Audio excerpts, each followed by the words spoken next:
games. I love games. I'm sure you love games too. That's probably why you clicked on this video. But did you know there are games you can play with your friends? I know, shocking revelation. But do you want to hear another secret?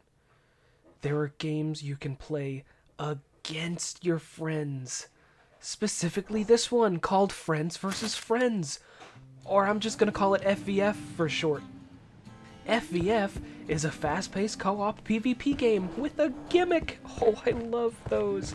The gimmick this time is cards. Whoa! It's a first-person shooter with a deck builder.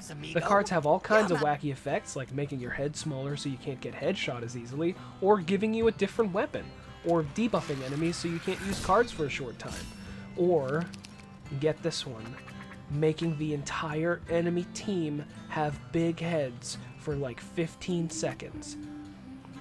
The best part is you can customize your deck with these cards and more. With a strict screw pay-to-win mentality, the devs have made it play-to-win. With no option to just buy all of the cards or characters, you have to actually play the game to get new cards. Every match, even if you lose, you'll get some money.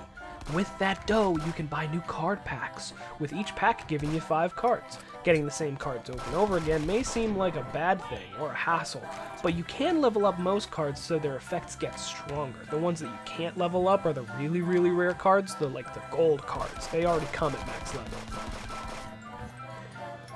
You can play online with random people doing 1v1s, 2v2s, 3v3s, even free-for-alls. All of which you can also do with friends. I mean, it's friends versus friends. It's FVF. Come on. You can't have FVF without being able to beat the shit out of your friends. This game, beautiful soundtrack. What I would call a Ty the Tasmanian Tiger aesthetic. But that just might be me. And I might be insane. But also, unrelated, part of the visuals, each of the characters have a skeleton, and taking damage reveals it if you get shot and take damage. I have no idea if you can turn that off or on, since I don't really care about it. It doesn't bother me at all. So play it at your own discretion if you have bonophobia, or whatever it's called. Other than that, it's a pretty standard first-person shooter. You get into a match, you do a few rounds, whoever wins 3 rounds first wins, and then you go again. The fun part really comes from the cards, a lot of which synergize really well and create a lot of chaos.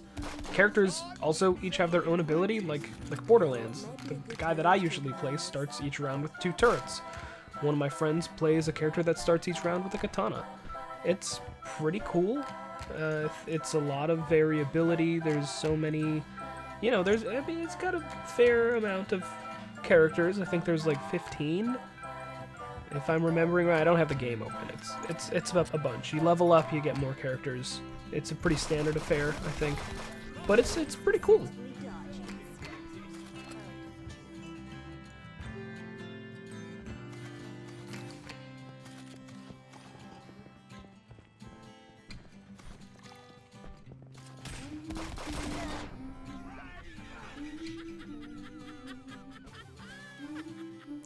This video is coming out a bit later than I wanted it to. Originally I was going to do a Chrono Trigger video, but I couldn't talk about that without talking about Dragon Ball and Akira Toriyama and how much he impacted my life, and it became too personal and I didn't want that on the internet. Maybe eventually I'll talk about it, but not today. Then I was going to do a video about a VR game I got way addicted to. Anyway, the next game I have planned is a doozy, and is what I consider my favorite game of all time. I'll see you then.